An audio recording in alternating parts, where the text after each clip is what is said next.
Good morning. We are relocated here in Corvallis, Oregon. Guys are doing well.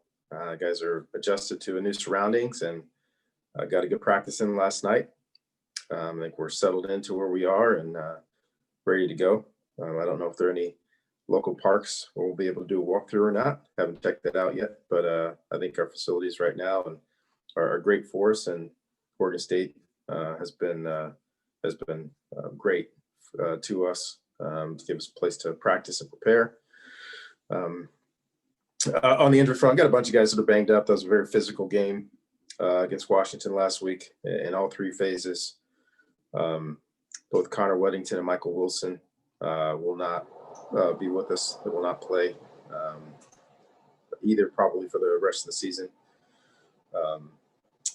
Once again, a bunch of the guys are banged up. We'll see how the rest of the week goes, but hopefully everyone else will be ready to go.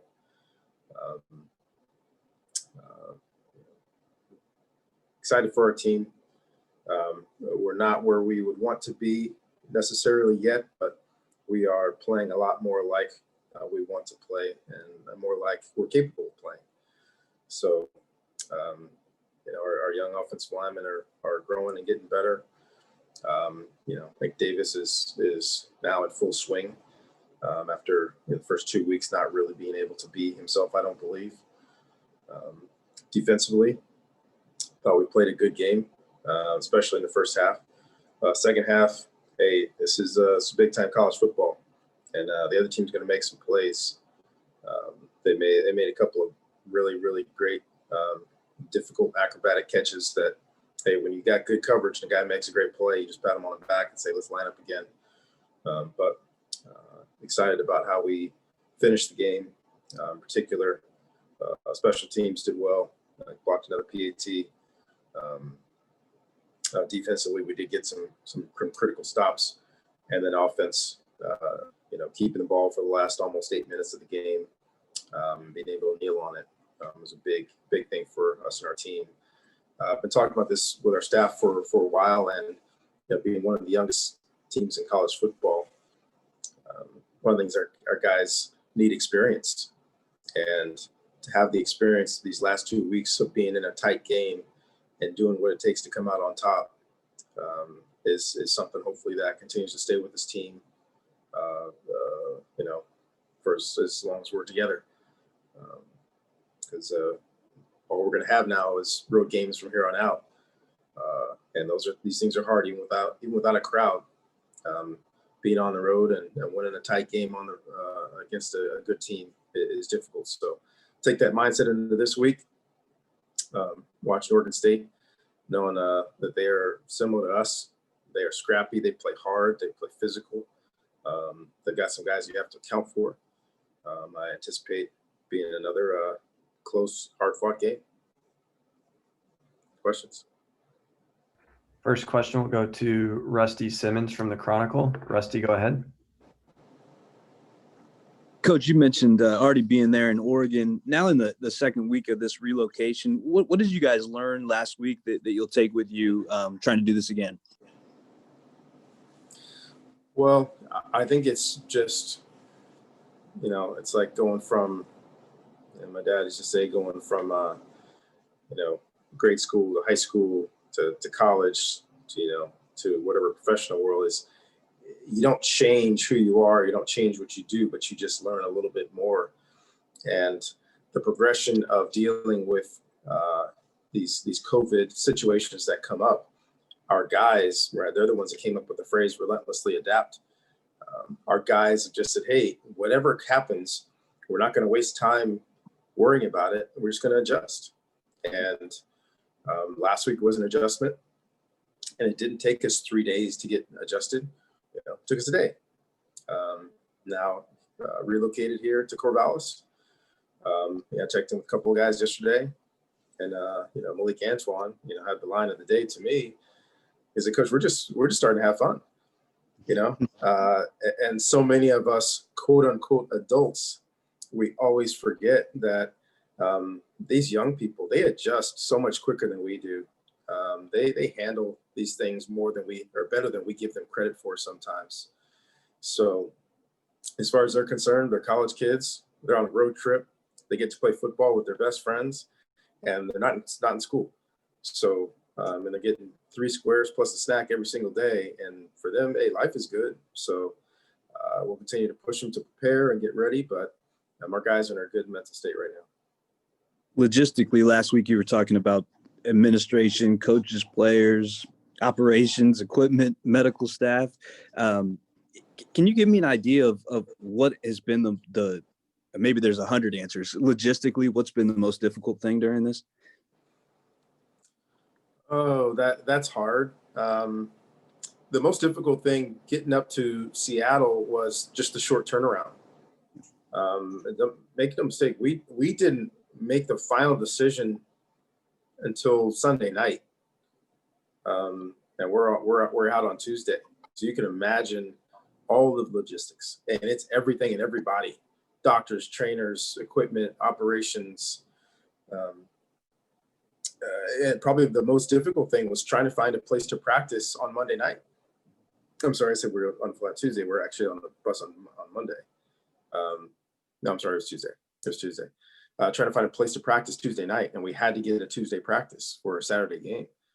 And so many high schools that we have great connections with in the greater Seattle area, and so many were willing, but on short notice, many of them had their own teams practicing, and many of them only have one turf field and lights, and scheduling all of their different sports teams.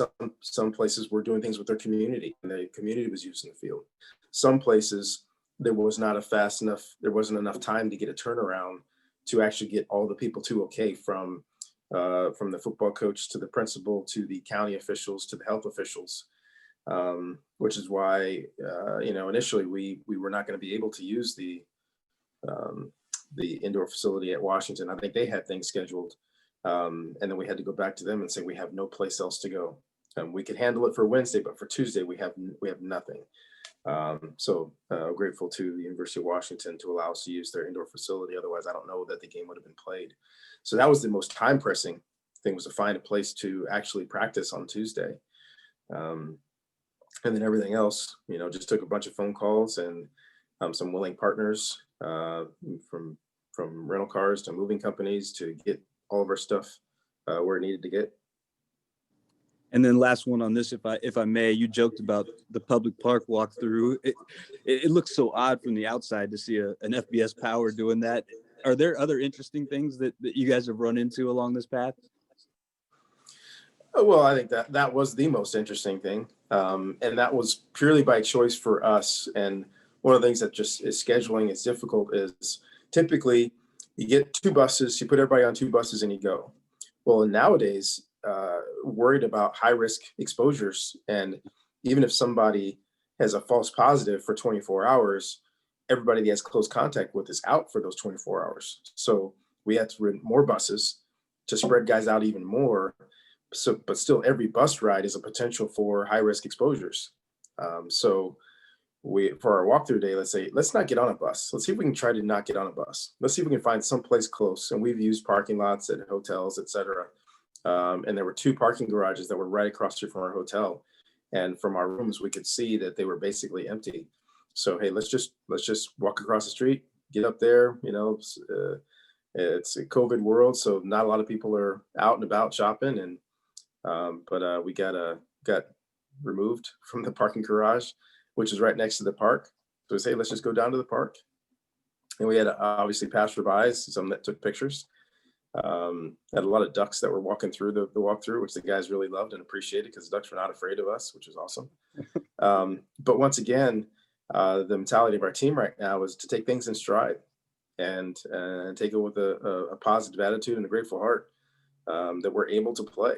And this is what it takes to be able to play. So our guys have been able to do it. So there've been just I can't mention all of the little tiny things that have cropped up, but I'm very, very grateful to our student athletes for the attitude and mentality that they have, and say, hey, coach, we're all in. We're in for the ride. Let's just go. Great stuff. Thank you. Yep. Next, we'll go to Troy Clarity. Troy, go ahead.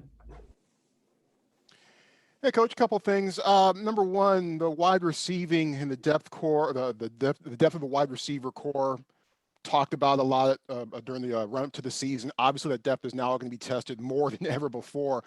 How different could things look from that core going forward? What are some of your expectations from the guys who are still remaining on the depth chart at the wide receiver spot?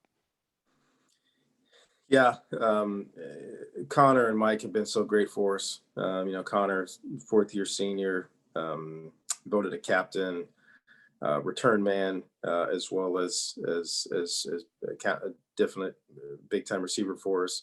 Mike Wilson's been our punt returner and one of our leading receivers for the last couple of years. It's going to be difficult without those two guys.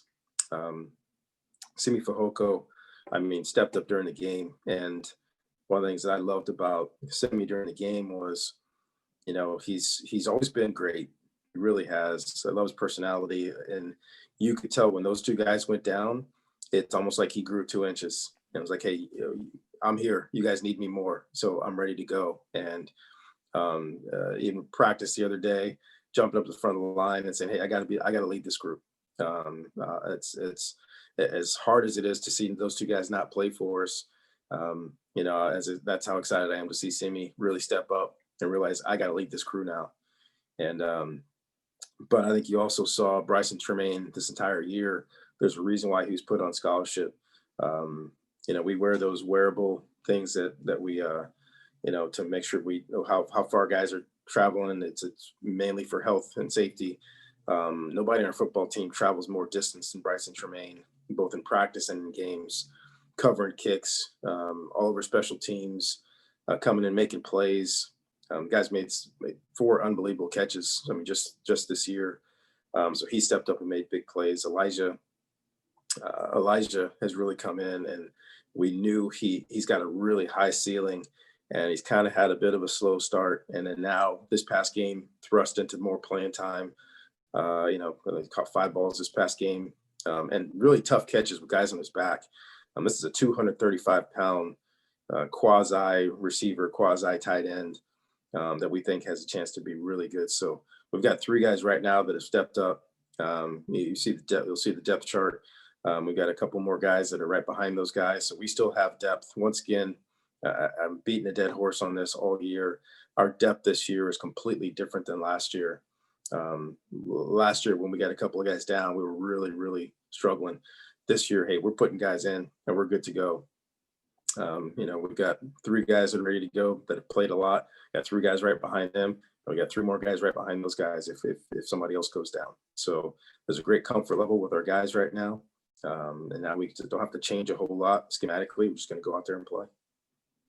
Second thing, Oregon State, you gave us some of your overall thoughts earlier. What are your more specific thoughts on the Beavers? And still some question whether we're going to see Jamar Jefferson this upcoming weekend. Your thoughts on him and what he brings to Oregon State when he's normally ready to go.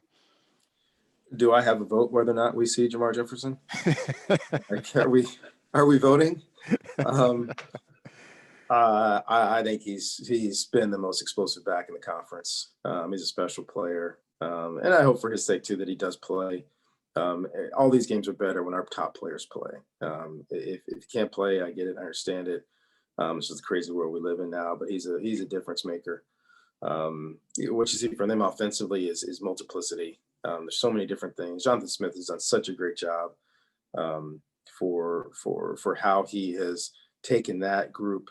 And you saw the improvements last year, and you see him even better this year. The victory in the Civil War was much like we've talked about, guys stepping in and just making plays and making plays at critical times. Defensively, there's still just so many different things that they do, different fronts they line up, they stem fronts, they change fronts, they mix up their coverages. They've got a corner that looks like an NBA power forward at 6'4". So it's just that they do a bunch of different things that keep you off balance. So we have to focus on our execution. These guys they never give up. And once again, it's very similar to how we are. And I've had talks with Jonathan Smith before, and I have so much respect for him. And we talked about building programs and finding the right guys. And when you put the film on, you see they have the right guys. They go hard, they play physical, they play together. probably one of the best inside linebacker combinations in our conference. These guys are active. They are quick. They are explosive. They are decisive. They don't stay blocked for long. So I think they've got a really good team, and they're playing really well. Next, we'll go over to RJ Abadia. Go ahead, RJ. Hey, Coach, I'm wondering, in the few games when you've actually gotten to have all your wide receivers available, had teams shown any kind of favoritism or shading or prioritizing of an individual guy? And do you expect Simi to maybe get some of that treatment on Saturday? Periodically in the last couple of games, we've seen periodically kind of roll into Simi too high. I don't know that Oregon State's going to do that. I think we do spread the ball around quite a bit to different guys, so it's not like we're just going to throw the ball to one guy regardless. But there are certain situations when, especially when Osiris and Simi were in the same game together, two guys that historically catch the long ball. Simi broke our school record for yards per catch last year, and I think people notice where he is. But besides that, it hasn't been a whole lot. I think partially because we're running the ball so much better now the last two games, that we're able to mix it up and be able to, with the same personnel out there, run it and throw it. So I have not seen that as much. And then I'm just wondering if the film gave you any different attitude or opinion on Davis's performance from Saturday. I told Davis that I said, I hope you appreciate the fact that I'm going to have really, really ridiculously high standards for you, because I think he's capable. 20 for 30, over 250 and a touchdown is great. And I want even better out of him and for him. I learned that from John Gruden. I think you've heard me say this over the years. When you've got a great player, that's the one that you have to push. That's the one you have to push your great players to be even better. And I believe that wholeheartedly. And Davis understands that he wants to be great. And I think there's another level for him. And if he didn't have it in him, I wouldn't say it, whether to him or publicly. But I think it was a really, really good game, on the verge of a great game. Now, he made some great plays. And I think people really saw now, nationally televised game. I've been talking about his athleticism, since he walked on campus. And I think you saw that in the pocket movement, the awkward body angles, where he can throw the ball and throw the ball accurately. There's not a lot of guys that can make that throw to the touchdown pass he made to Scooter Harrington.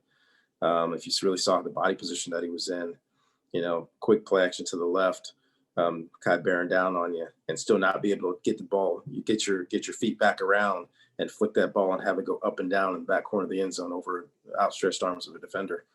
Those throws are difficult. The first third down conversion on the last drive, going to his left with a guy in his face, and anticipating that Simi was going to come back and putting that ball down on the way so only Simi could get it. Those are big time throws that not a lot of guys make. And I think he's capable of so much. And I'm excited to see even the next level, hopefully this game and however many games we have left, really seeing him continue to really put more film on. And I looked at this the other day. I think the guy has still played less than 14 college football games. Was it 11? Something like that. Not including an 0 for 2, his first game in college football. So as an NFL evaluator for many years, looking at quarterbacks, you always say you want to really evaluate 2 years of film, in particular that second year of film. And he's barely finishing a 12-game regular college football season. So I think the sky is really, really high. The sky's the limit for him. And I'll just continue to try to push him to be as good as he can be. And I know he won't be, and we won't be satisfied with very good, because I think he's better than very good. The tackle was legit though, right? I don't think there's anything that happened in that game that he's more proud of than that tackle. He would rather talk to you about the tackle than the touchdown pass, because he showed acceleration. And I heard him talking about on the bus after the game. Guys, I played safety my whole life. Like, that's what I do, right? And the thing about him too is you all have seen it. He is cool. He is calm. He doesn't flinch. And he went over there, and he's not a small guy now. He ran over there full speed and got him down. And the bottom line for any turnover is get him on the ground and let the defense play, get a chance to play. Because if they score that touchdown there, it's a completely different game. They're going for 2 to try to tie it, and he got him down.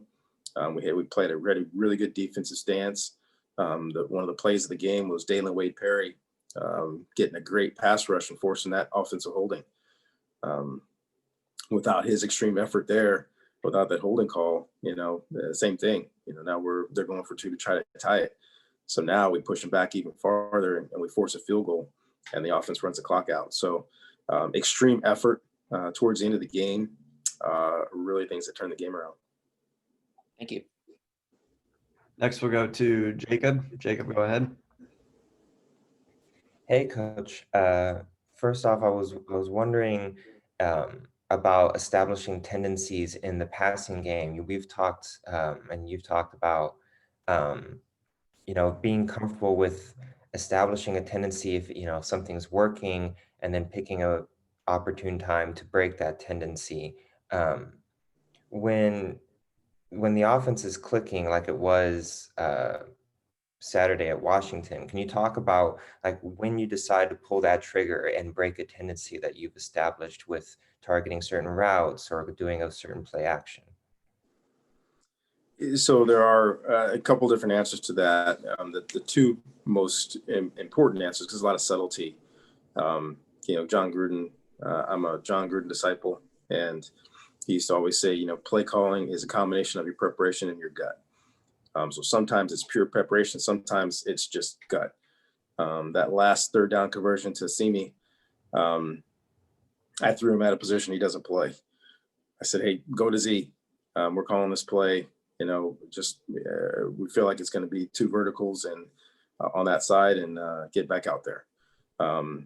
But typically, it's really Tavita Pritchard and Morgan Turner up in the box.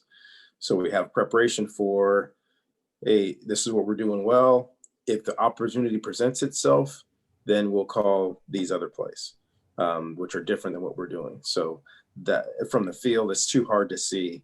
But Tavita does a great job of in particular in the passing game, looking at their tendencies and saying, hey, coach, we got this play and it looks good. They're right for it. Same thing with Morgan Turner in the box run game wise. They're looking at what we're doing, looking at how they're reacting, and seeing when it's time to do something different. So that really is too hard to come from us on the field. It's in particular those 2 guys up in the box that are looking for those times to break our tendencies. Thanks. And I wanted to follow up on a couple of individuals. Did Josh Picola make the trip? Josh Picola is home now. Okay. And with Miles getting the most snaps, I'm pretty sure of the season, so therefore his career so far, it's been, I think, entirely in jumbo. Do you foresee opportunities for him to get non-jumbo reps, and how would you grade out his progress, especially in the most extensive playing time he's gotten yet? I feel comfortable making this comparison right now. Not that we're putting any undue pressure on him, but I mean, I see Miles the same way I saw Christian McCaffrey and Bryce Love. Early on, you want to spoon feed him. You just want to get him playing some college football that first year without putting everything on his shoulders. If he has to go out there and play tackle because of injury, hey, he'll go out there and he'll do a great job. There's some things that he knows better than some other things. But I think right now for a young, extremely talented player, the best thing for me that I've seen in my experience is to continue to give him a small role and let him get really, really good at that role. And then when the time comes for him to take on more, then we give him more. So I think this has just been a great start to his college career. And I think he's really shown that not only is he ready for it, you don't see a lot of freshmen doing the things that he's doing on the field right now. And I'm excited for when he gets a full off season. I don't know what his body's going to look like, but we think it's going to be fun around here for a while. Thanks, Coach. Have time for 2 more hands. We'll start with Harold Gutman and then finish with Janie McCauley. Harold, go ahead. Hi, Coach. You mentioned the short turnaround going to Washington on Tuesday when you really only made the decision shortly before that. I'm wondering, I know you're focused on Saturday, but where do you anticipate being on Sunday and Monday? And it seems like that'll be another quick turnaround, since you don't even know kind of who you're playing yet. Yeah, we are conference-wise, we're talking about those possibilities over the next day or so. But once again, I checked in with our guys. Our guys are just, hey, whatever, Coach. All we know is we got a game this Saturday. We potentially could be traveling someplace else on Sunday or potentially Monday morning. Okay. So if nothing else, this jaunt that we're on has really taught our guys to appreciate today and prepare for tomorrow. And then anything after tomorrow is something we don't worry about. So I think our staff has proven themselves that no matter how quick the turnaround, we can get a lot of things done.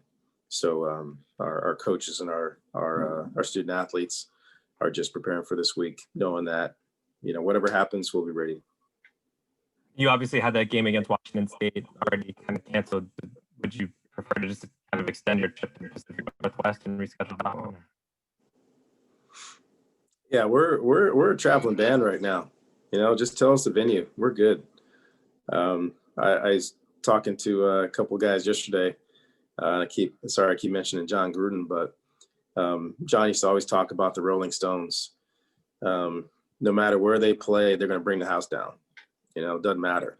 This country, another country, turn the bus around and go back and play at that local dive. We're gonna go turn it up. So I think our guys are just at that point now to let's not worry about where it is. Once it gives a place to go, let's go there and be at our best. So sorry for anybody who's not a Rolling Stones fan. I am. So that image always fires me up, right? You guys been doing it for doggone 40 plus years. And wherever we got to go play, let's just go play and bring the house down. Let's finish with questions from Janie McCauley. Go ahead, Janie. Hi, David. Good morning. Thanks for doing this. And I guess following up on Josh going home, was that his choice, or is there another circumstance on that one? I'll just say this: it was not his choice. Okay. Also, David, going back to the Ducks on the field, I know this sounds funny. I'm a detail nut here. I'm picturing all these big football players and all these birds on your walkthrough field. I mean, were there a couple dozen? Did you have to have guys kind of chase the ducks off the grass, or any footballs land near these guys? I mean, what was that like? I mean, how many ducks would you say were on the grass that you had to clear? Minimum 3 at a time. Okay. Often there were 6, and a couple times there's about 20. Public service announcement: we should not feed the ducks in public parks. But I think that's what's been going on there, because these ducks got very, very close and thinking that our players are going to feed them. They were not a distraction. I think they were a welcome addition to our traveling circus. So once again, it was a positive thing. It was good interaction. Everyone in the Seattle and Bellevue area was very great to us. Once again, people walked by and took pictures, but nobody bothered us. Some people, gave us a little clap. Some people just walked by and said, "Go Dogs." But it was a positive experience, and so much of what we do in college athletics, when we don't lose sight of what's important, is we're giving our student athletes experiences that they're going to take with them the rest of their lives. And that's what these weeks are mainly about for our student athletes, is continue to work on the mentality of handling whatever situation comes up, banding together with your family and your friends, the people that are close to you, to accomplish goals, and approaching uncertainty with a positive attitude. And regardless of football, hopefully our guys take this with them the rest of their lives. Thank you. And do you remember the name of the park, or maybe Scott will? I don't know. That's a good question. Okay. I think it was Bellevue Park, but Okay. you have to. And Scott's nodding. Bellevue Park, yeah. Okay. It's really cool too. There's a nice little waterway that kind of goes around it. I think that's where the Ducks were hanging out until they thought they had an opportunity to get some food. That's why they started hanging out with us. Thank you. I love that kind of detail. Appreciate it. Thanks, Janie. Yep. Bye. All right, everyone. Thanks for joining. We'll send out audio and video here shortly.